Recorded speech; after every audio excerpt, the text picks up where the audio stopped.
In 2012, the former governor of Lagos State, Mr. Babatunde Fashola, signed the Lagos State Road Traffic Bill into law, and as part of that law, motorcycles, popularly called Okada, a means of traveling around town if you must beat traffic, was restricted to trunk C roads.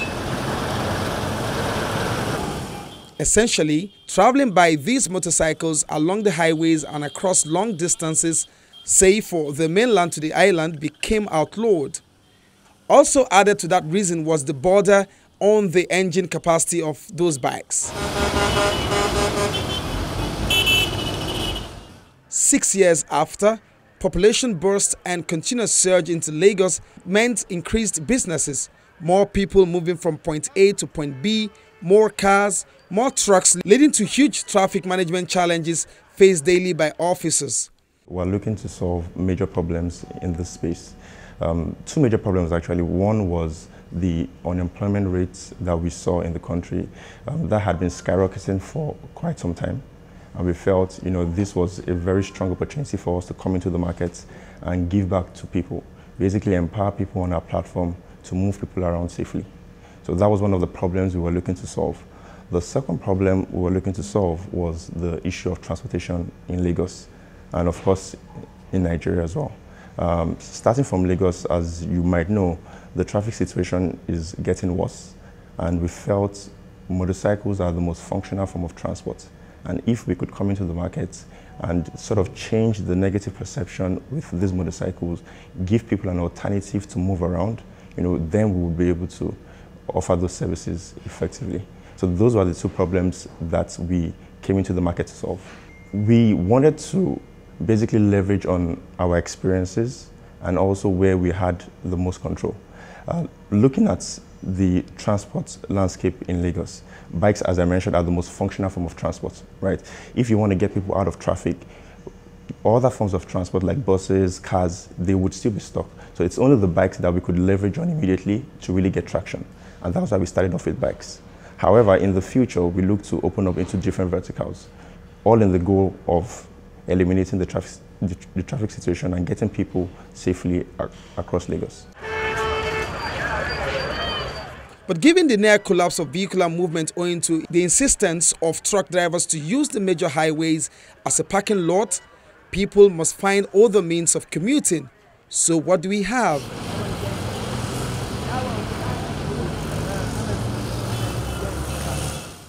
Motorbikes that can now run practically on any road in Lagos.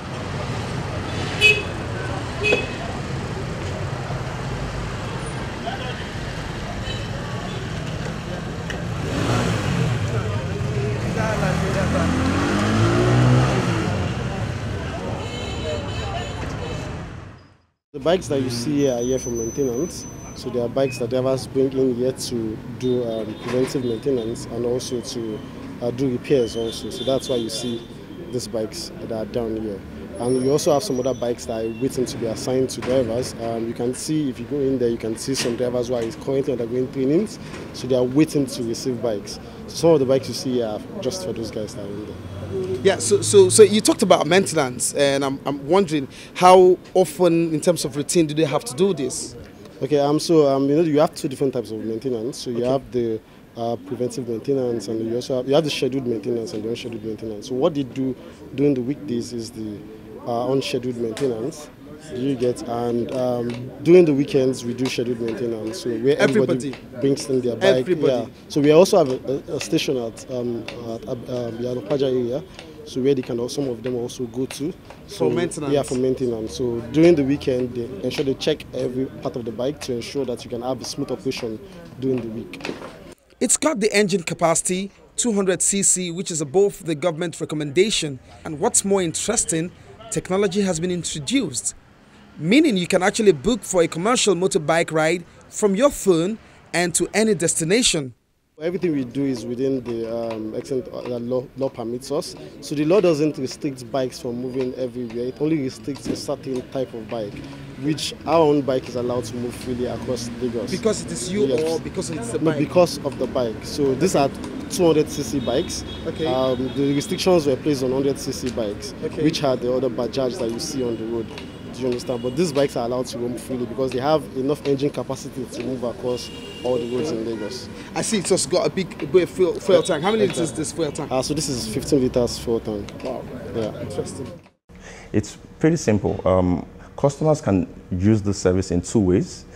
One is we have an app on the Android store and the iOS store. You could download the app and request a ride from one of the apps. The second way is you could actually spot a Gokada driver on the road. So the thinking is if you don't have a smartphone or if you don't have a phone at all, if you see one of our drivers on the road, you are able to flag that driver down and the driver would initiate the ride on your behalf. So that way, we are able to offer this service not only to people who have smartphones, but to the whole of Lagos. So we are in business not to move people around via motorcycles. We are here to redefine and change the way people move around. Now that can be done via any vehicle. It can be done via motorcycles, it can be done via boats, it can be done via ferries, it can be done anyway. That's why we are in business, to change the face of transportation. But we are starting with motorcycles. So yes, when we want to eliminate traffic, there's also opportunities in the waterways, for instance, right? As I earlier mentioned, most of the people in Lagos move around on road, but nothing stops them from moving around via the waterways. And I see that the government is also investing in waterways because that's also the future. 25% of Lagos is covered by water. So imagine moving millions of people via water and getting them off the road. That also reduces congestion, reduces traffic, and that's also aligned with our mission. So yes, right now it might seem a bit short-sighted that we are using motorcycles, but we are only filling in a gap to ensure that customers have an alternative form of transport. But on the long run, we plan to ensure that irrespective of how customers want to move, Gokada is the place to go. It's a whole new experience from the driver's perspective. I wouldn't like to use the word Okada rider. Okada rider actually diminishes us, brings us down in society. We like the word driver, making us feel and belong to the society. We are trained, and that's the reason why we are different from a regular Okada guy. We went through vigorous training in order to get to this point.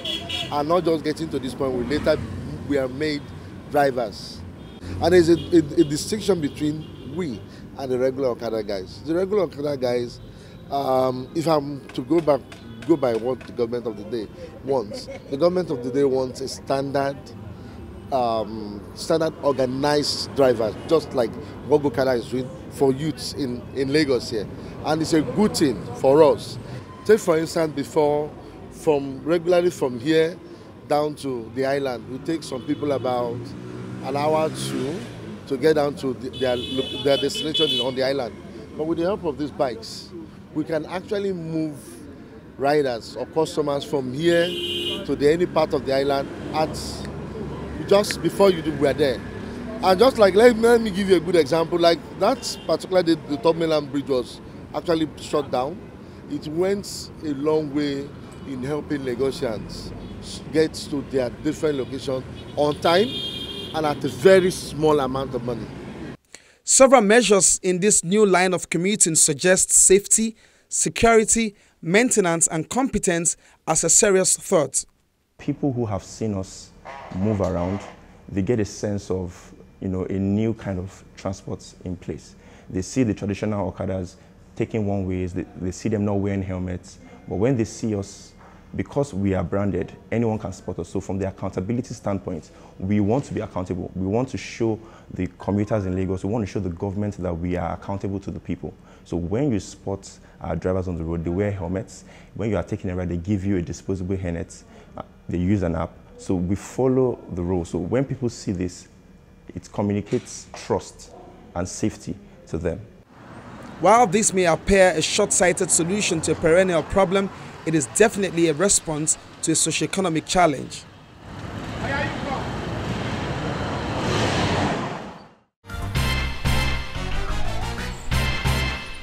We do not by any stroke of chance imagine that the gridlock we see today will last forever. Granted that it has persisted despite several interventions, especially a presidential directive to the effect of a 72 hours ultimatum which has since elapsed. We do, however, acknowledge and salute the courage of Nigerians to string ideas together, birth them, and make terrible situations look less impactful.